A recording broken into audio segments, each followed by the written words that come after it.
Let me introduce Roger using his own words regarding the role of a self-aware Gnostic intermediary. It is a large task.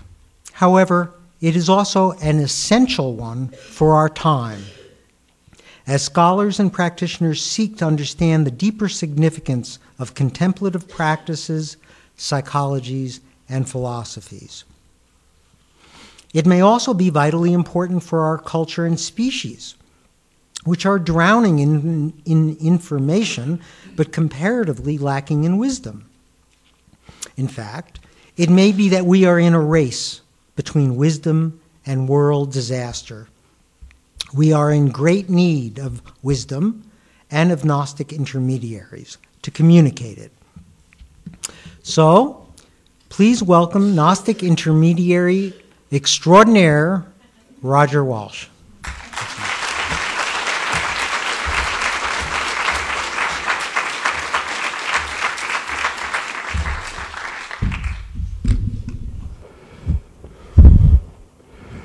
Okay. Well, thank you very much, David, for that wonderful introduction. And thank you for introducing the term Gnostic intermediary, which I think actually applies to everyone here. And as David has done a significant amount of my work for me by introducing this term, because it really, this idea of a Gnostic intermediary really is something which is very central to the whole transpersonal community, and something which probably all of us are aspiring to in some way or another.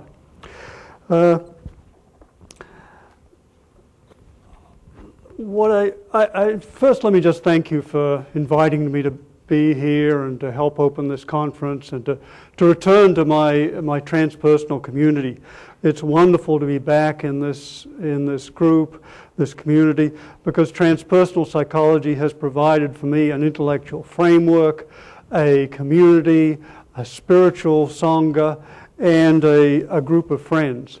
And it's just been enormously important to me, and has been for a long time, particularly when I first started in this whole arena of undertaking spiritual practices, and was desperately trying to understand what the hell these practices were and why they worked and if they did, and etc. And to come across transpersonal psychology and to find that there was a community of people around the world who were wrestling with these same questions was a lifesaver for me.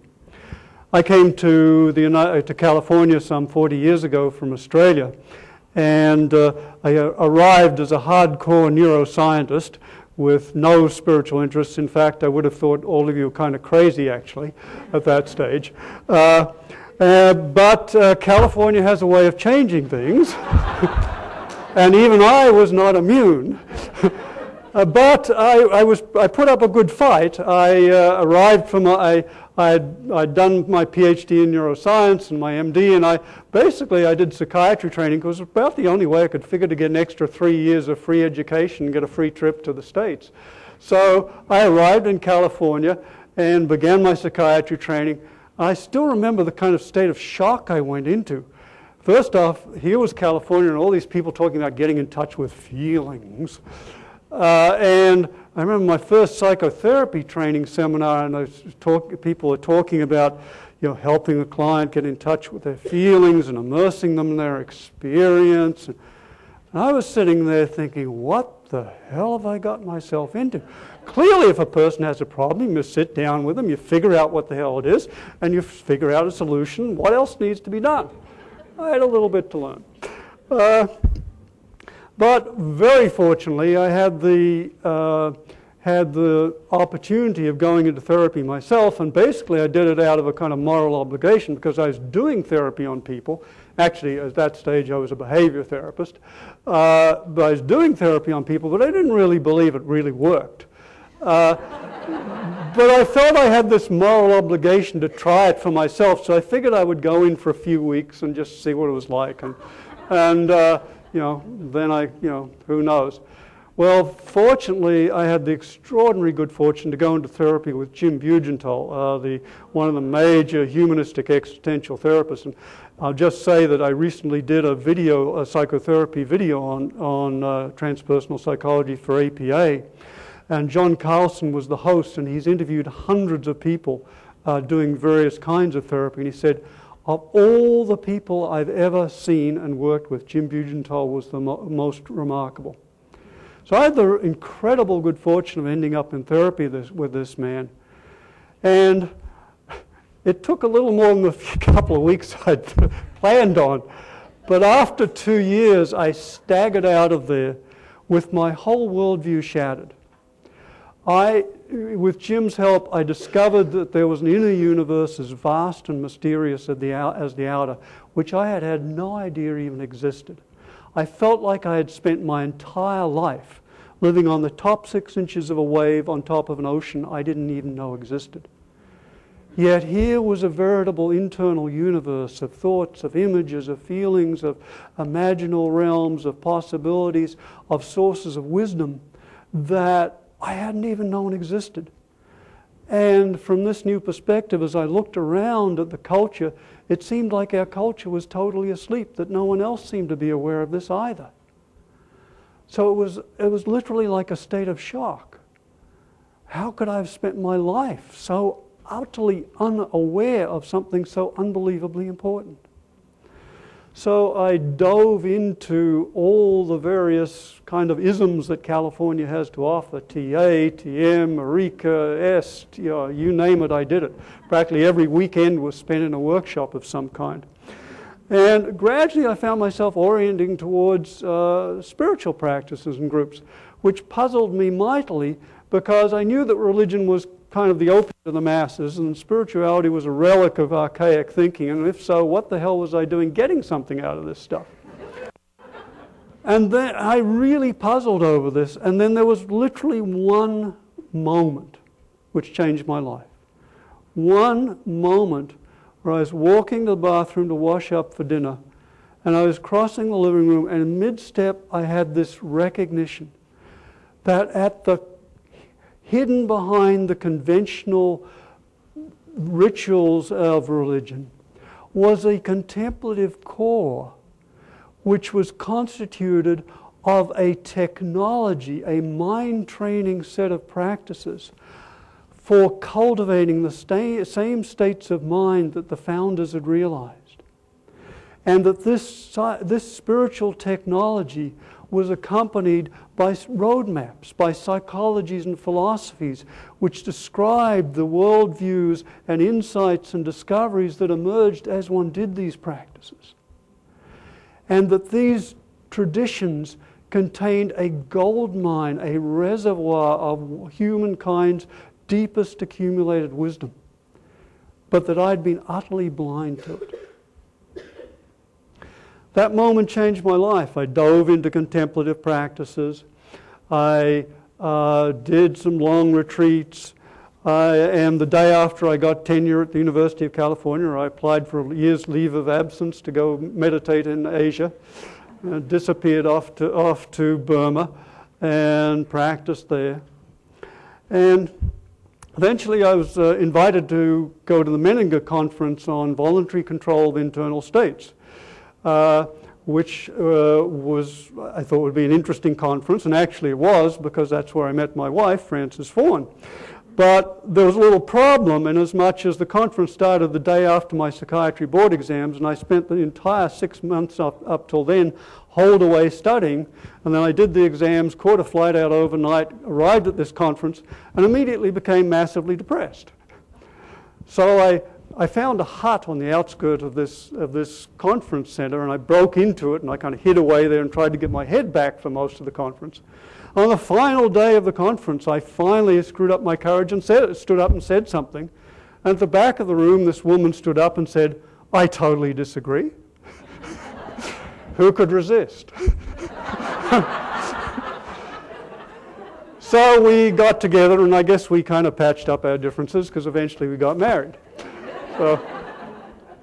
And then a few weeks later, I went to a humanistic psychology conference, and the keynote speaker was some guy by the name of Jim Fadiman. And Jim gave what I now know is one of his standard, absolutely brilliant, side-splittingly funny talks. And I remember sitting in that audience and having this thought arise, I've got to learn to do public speaking. I see the impact you can have. And you'll get to assess tonight whether or not it was successful at that. But Jim Fadiman that evening changed my life, because I realized there was an art form here and I had to begin to learn it. And between Francis and Jim, I came to the next Transpersonal conference and I'd found my tribe. It's like, a community, a sangha, a group of people exploring this interface between psychology and spirituality. And it provided an intellectual framework, an umbrella, because this was the first time in history that we had and have all the world's spiritual traditions available to us, all the contemplative practices, plus a psychology which recognizes altered states of consciousness and transpersonal developmental stages. So that for the first time in the West, we have a psychology which is adequate to an understanding of the great spiritual traditions and doesn't reduce them to pathology or some problematic status.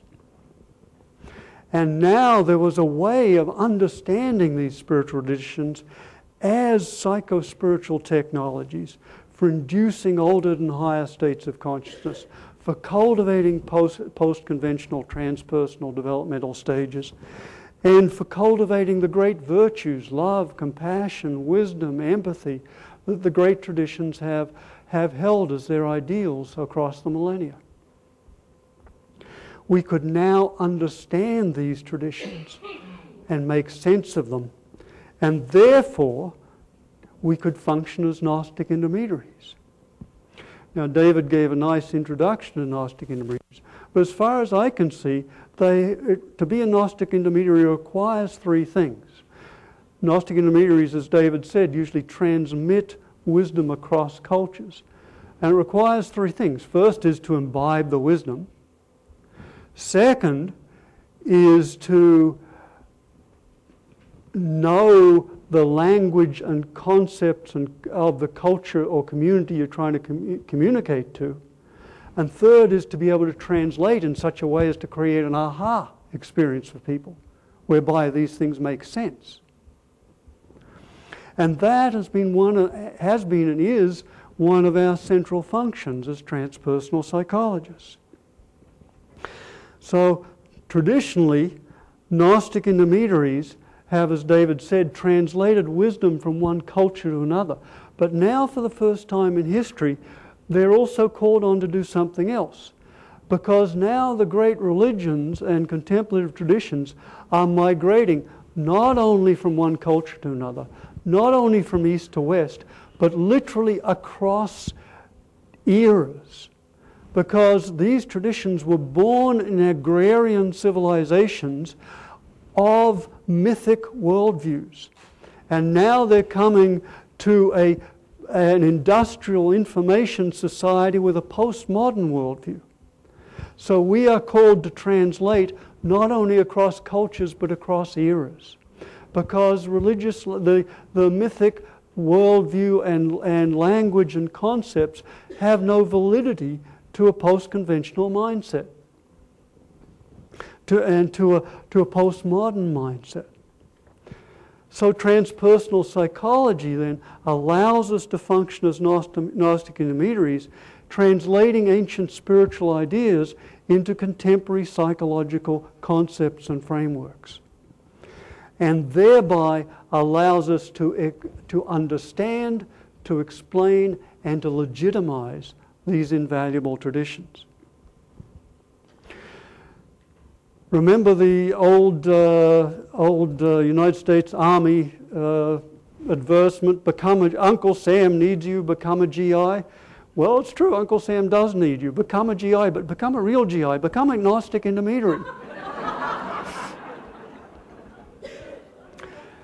Now, one of the most important ideas we can get out into the culture as transpersonal psychologists and as Gnostic intermediaries is the recognition that there are two very, very, very different kinds of religion. There is conventional narrative-based religion, and there's transconventional practice-based religion. Conventional narrative religion centers around a story, technically a narrative. And the primary means of salvation is by belief in the story. Those who believe are saved and their brothers and sisters. Those who don't believe are heathens and in deep trouble. Salvation comes from faith is the kind of motto of this mythic worldview, this conventional narrative-based religion. Now, in technical developmental terms, many of you will know James Fowler's developmental stages of faith. So in James Fowler's developmental series, this is literal mythic faith or synthetic conventional faith. It's a developmental stage which takes quite literally the mythology. Lao Tzu really was 900 years old when he was born, etc., etc. Okay. Now, tragically, this is the only kind of religion that our culture and media really understand.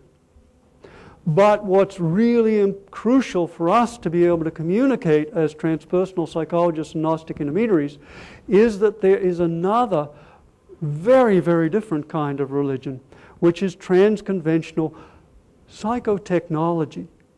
This is a kind of religion which centers not on faith and belief, but rather on practice, on cultivating and training the mind.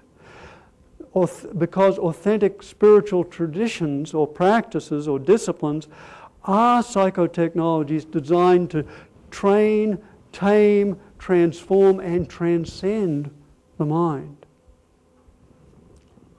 And their goal is to help us develop the great virtues, the all-encompassing love, the transcendental wisdom, the purity of heart, which have been the goal of spiritual practitioners across cultures and countries and centuries. And the test of the validity of these, the way these are tested, is not by faith, but simply by looking to our own experience. And as the ancient saying has, to see if this be true, look within your own mind. And as you recognize these different kinds of religion, and as you recognize that they are developmentally based, suddenly an awful lot of things about our contemporary world begin to make sense. Because you recognize that many, many of the cultural and religious conflicts that are tearing our world and our society apart are actually developmentally based. They're based on the fact that there are clashes between a conventional mythic worldview and a post-conventional or even sometimes trans-conventional worldview. And when this developmental difference goes unrecognized, then each party believes the other is either obtuse or malevolent or heretical. But when it is recognized, then there's the possibility of translating and empathizing and appreciating and having some kind of constructive dialogue. This is one of the great challenges of our time for transpersonal psychology and for Gnostic intermediaries. So one of the focuses of this conference is the traps. So what are some of the traps that await us?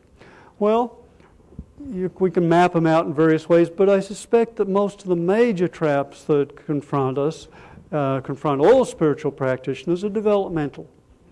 They reflect the traps, two kinds, traps which can occur at any developmental stage, and traps which are specific to transpersonal stages. So general traps of any stage, for example, and these seem to be almost automatic. It seems to be we tend to fall into them almost invariably to some degree. The first one is devaluing the stages we've come from. You know, we see this. It seems to be a developmental tendency. We see it most obviously in adolescence, where as soon as a stage is outgrown, it becomes very uncool. And in spiritual practice, as soon as we begin to move from one stage, there's a tendency to value where we've been and also sometimes to devalue those who are still there. And perhaps the optimal stance towards people at different developmental stages is care for those at earlier stages, because those are the people we may be able to be of help and serve in some way. Love for those at the same stage, for these are our peers and our Sangha. And gratitude to those at higher stages, for these are our teachers and role models.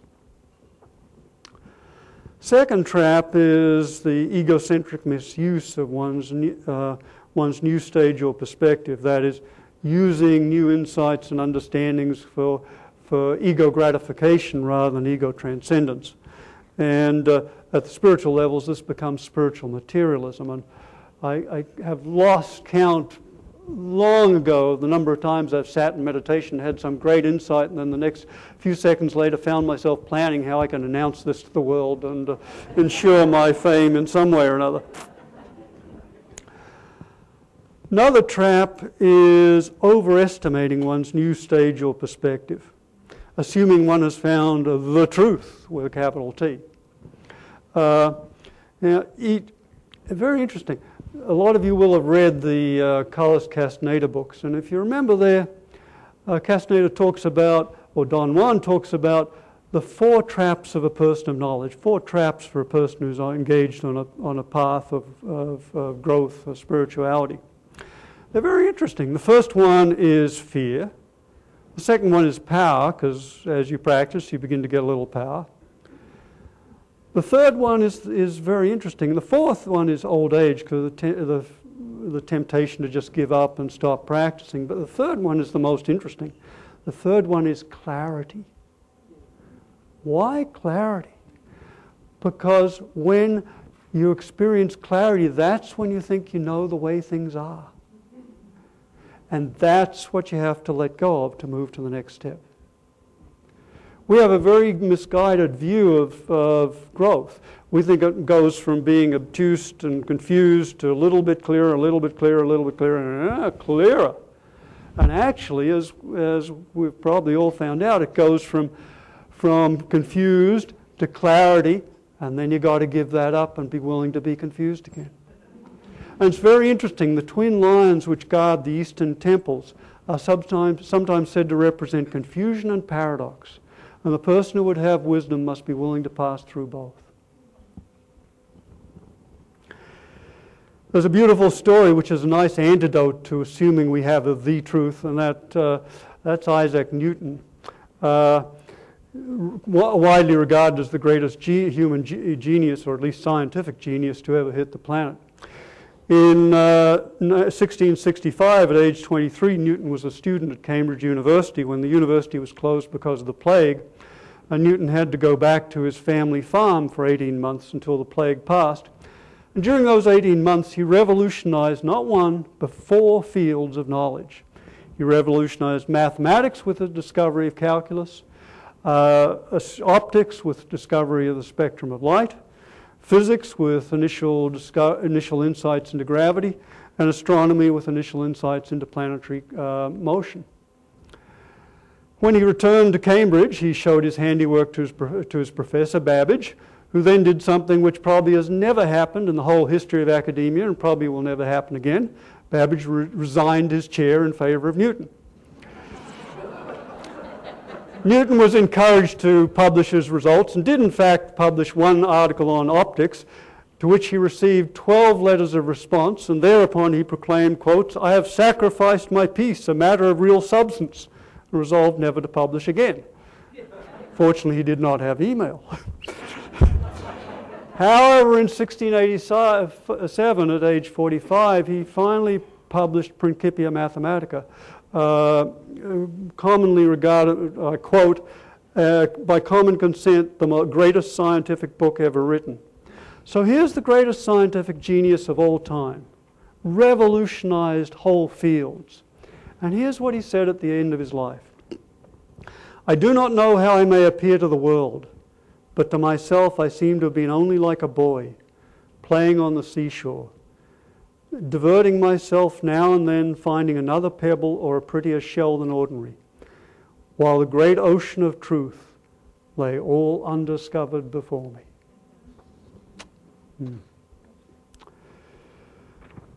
And there are transpersonal traps.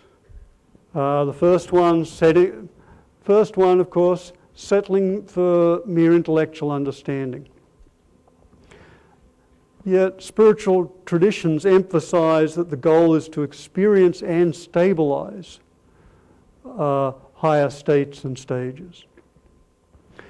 Because otherwise, concepts are what Immanuel Kant called simply empty. They don't really have significance. Perhaps the best way of explaining this is by a story.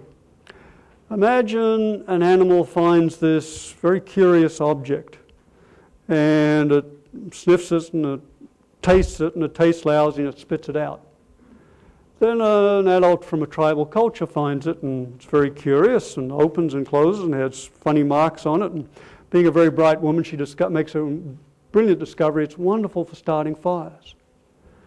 And then a Western child finds it and realizes it's a book, but he can't read. So and then an adult finds it and realizes it's a book and opens it, but it's a ridiculous book, makes insane claims about the nature of reality. And then a physicist discovers it and finds it's a very profound tract on quantum physics.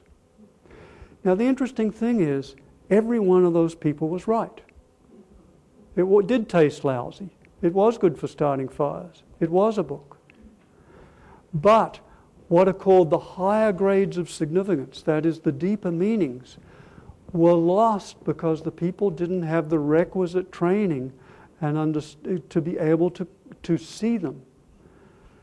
So all of us face the challenge of recognizing that there may always be higher grades of significance awaiting our discovery, awaiting us to mature, to learn, to grow to the point where we can recognize them.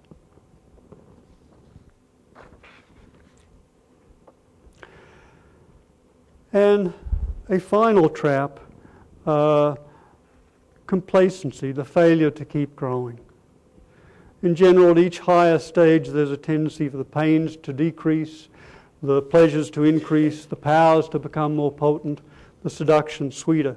And at any stage, we can stop practicing, we can stop growing. And this is an ancient trap. Buddhists call it the God realm. Yogis describe it as the seduction of the cities. But the important thing for us to know is that if there's perhaps one of the most important discoveries of contemporary psychotherapy, spiritual practices, and psychedelic research, is that the mind has an innate drive to grow. And when we don't fulfill that drive, then we are at risk of what Abraham Maslow called metapathologies.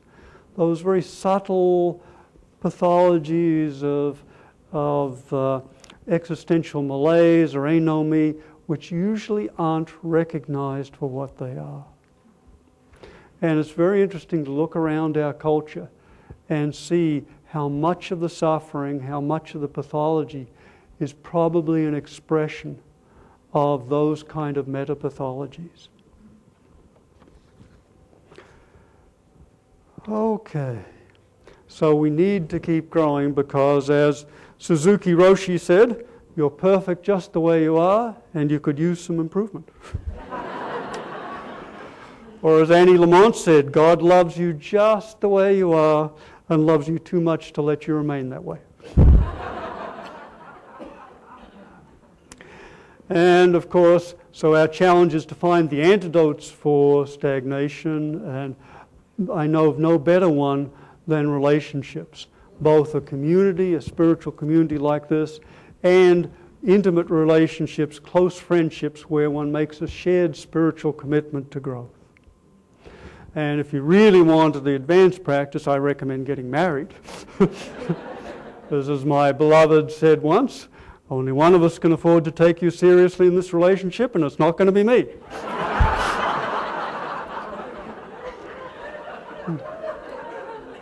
thereby demonstrating the wisdom of that Chinese saying, if you want to be criticized, marry. If you want to be praised, die.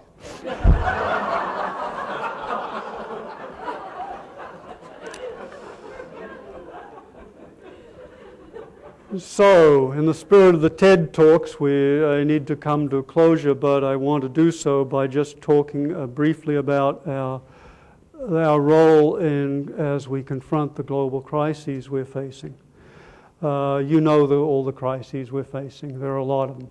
But what's really striking is that for the first time in history, every single one of the major crises we're facing is human-caused, which means that every single one of them is caused by and reflects the psychological immaturities within us and the social and cultural pathologies between us.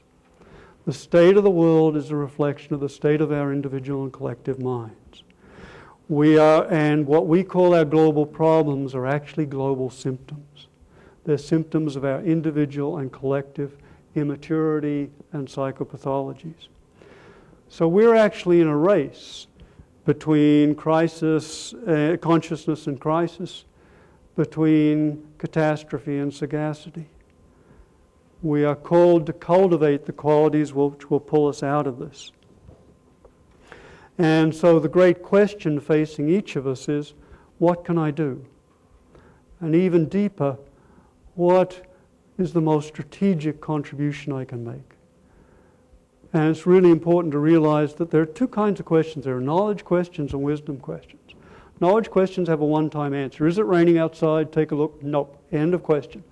But wisdom questions are like koans.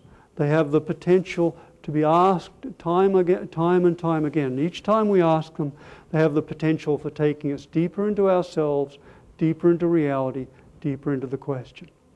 And the question which is the question for our time, what can I do and what's the most strategic contribution I make, are wisdom questions, koans that all of us will be working with for the rest of our lives. And our unique contribution as transpersonal psychologists, as Gnostic intermediaries, is that we are called to work on both the outer symptoms and the inner causes.